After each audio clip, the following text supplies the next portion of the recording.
What's up guys, Somn here. Today we're going to go over the talents and glyphs for Gladiator DPS warriors.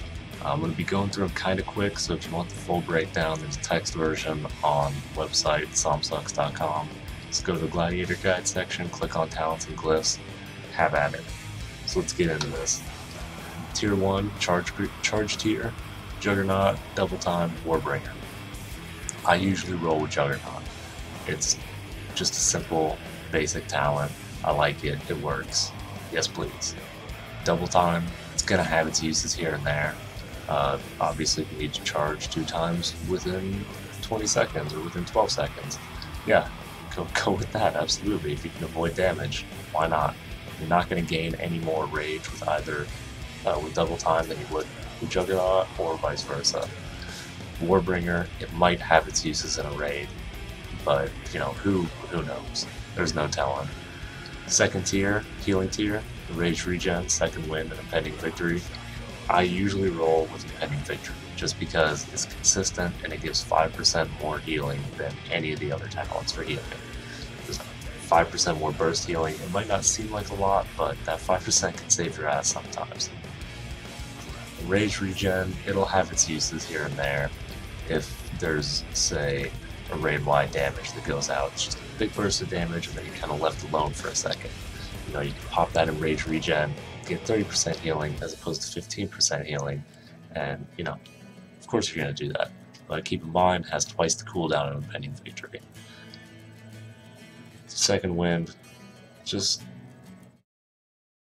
why are we even talking about this? Why is this even a talent? What the fuck are you doing, Blizz? Who thought this was a good idea? It might be a good idea at really high gear levels, but at the moment, don't bother. It's silly. Third tier, damage tier, heavy repercussions, sudden death, unyielding strikes. I lean towards heavy repercussions because it's consistent. Every time that you have your shield charge up and you throw out a shield slam, you're gonna get that bonus. Sudden death, it's proc based, no thank you. I don't like proc based talents, I don't like proc based set bonuses. It's not my thing. Plus your execute doesn't hit nearly as hard as like a Fury Warrior, because you're just using that one little dinky little one-hander. Unyielding strikes, it's not bad. It's not that great either. You know, it's not as consistent as heavy repercussions, because any fight that has heavy movement, the stacks are going to drop off. There's nothing that you can do about that aside from start stacking them again. So yeah, I lean towards heavy repercussions. I like it. It's good. Tier 4, damage tier, Stormbolt, Shockwave, Dragon Roar. I usually go with Dragon Roar for single target. I'll swap between this and Shockwave for, you know, like Trash and Heroics right now is tearing some groups apart just because they aren't up to whatever par it is. So that AoE stun helps. With Dragon Roar, you're going to want that for single target. Stormbolt's not bad necessarily. Any fight where you need a ranged stun, it's going to come in handy, but you're not going to get stellar damage from it. Shockwave, as I said, AoE stuns, anything you need that for, it's going to be good.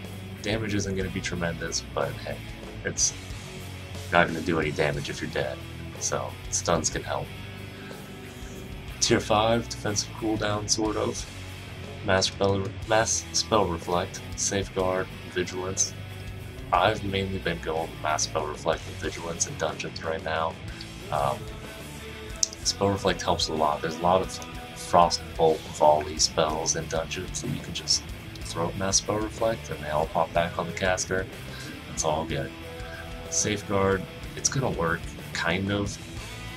You know, I don't really like it per se, just because say you're in a raid and you're fighting a boss and the boss has a frontal smash or something that only the tank's supposed to get hit by. If you think, hey, I'm gonna be a good warrior, run over, safeguard the tank, oh boy, and then you get smashed and you're dead,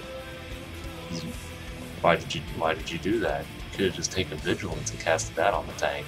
I mean, yeah, it has 4 times the cooldown, but you're not gonna be dead, so it's worth it. Actually just leads us to Vigilance. Yeah, I like it, it's good. It's ranged, yes please. Tier 6, cooldown tier, Avatar, Bloodbath, Blade Storm. Bloodbath's been my go-to for the most part. It's just like I keep harping on this whole time, consistency. It's good. You know, if your opener is great and get that specific combination of skills in there, it's gonna help you out quite a bit. Especially because multi-strikes also get factored in. And as a gladiator, multi-strikes, depending on which stat priority you follow, can add up to a pretty substantial amount. So, who knows? There's no telling how priorities are going to change as gear item levels go up. Bladestorm is my next go-to for AoE, obviously. It's Bladestorm. Why wouldn't you do that? Fucking Bladestorm. Yes, please. I'll take it. Avatar? No thank you. It's not really that good. If there's a fight where you specifically need to remove all of your roots and snares, then yeah, you can take it, but generally stay away from that one. Tier 7, or big bad level 100 talent, Gladiator's Resolve. It's the only option if you want to be a Gladiator. Ravager, I wish we could have this as Gladiator. It's such a fun skill. It's like Death and Decay for warriors. I love it. Anger management, it's good, it's passive. It's just like the Combat Rogue passive that I can't remember the name of. But yeah, Gladiator's Resolve, it's the only option, so you better take it, you better like it. On to Glyphs. As far as Glyphs go, there's typically 3 or 4 different categories that they'll fall into. You got your Heroic Strike Glyphs, you got your Charge Glyphs, you got your Heroic Leap Glyphs, and then you have everything else. So for Heroic Strike Glyphs, I usually run with Glyph Cleave, provided that there's going to be any amount of cleaving that I can do. I wish Cleave was still in the game. I miss it. I miss it a lot. Other than this, Hindering Strikes if you need a slow. That's about it. Those are your only options for Heroic Strike. For Charge, I usually go with Glyph Bull Rush. That additional rage really helps you out on your initial burst of damage. On your opener, you're gonna need rage to spend, and that helps a lot with that.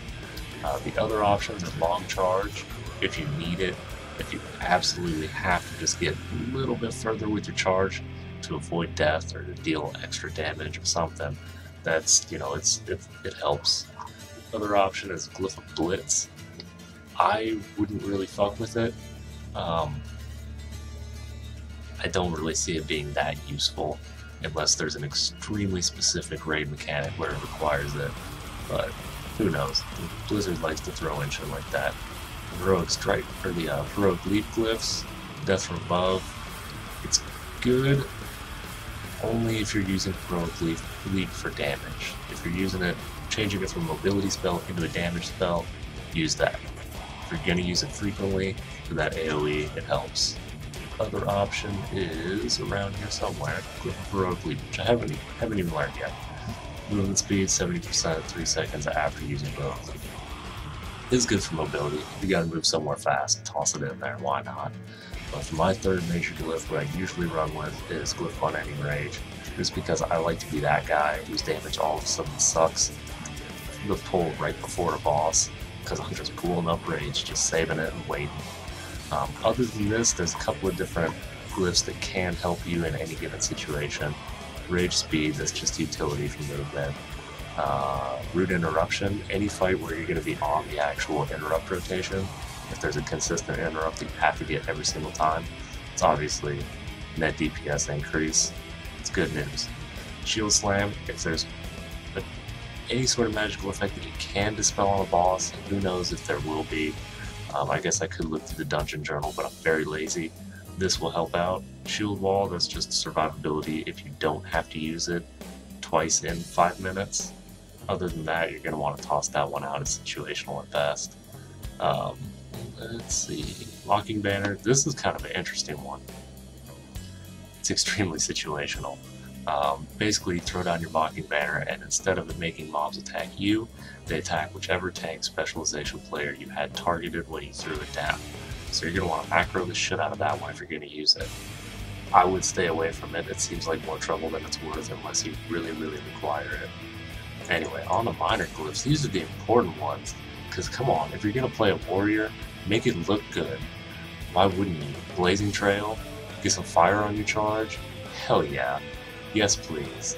Bloody Healing? I mean, I guess there might be a time for that, but I wouldn't really bother. You get more healing when Deep Wounds is active. Burning Anger, you can catch on fire when you get enraged. Yes, absolutely. And you're going to be getting caught on fire a lot. The reason for that is when you're not using actual skills, you're going to be spamming the shit out of Devastate. Devastate crits proc and rage. So take that. Crow Feast, it's okay, not my thing. But, you know, whatever. I usually go with Thunderstrike. Yes, please. Bunch of lightning coming down, looks pretty rad. Look at that light. Hell yeah. Anyway, that's pretty much it for talents and glyphs. Next we're going to be looking at the rotation. So that'll be fun to try and explain with words through my mouth. But anyway, hope you enjoyed the video. Go ahead and like and subscribe if you want to. If not, it's cool, I get it, man. Check out my website, somsucks.com. If not, it's cool, man, I get it. See you around.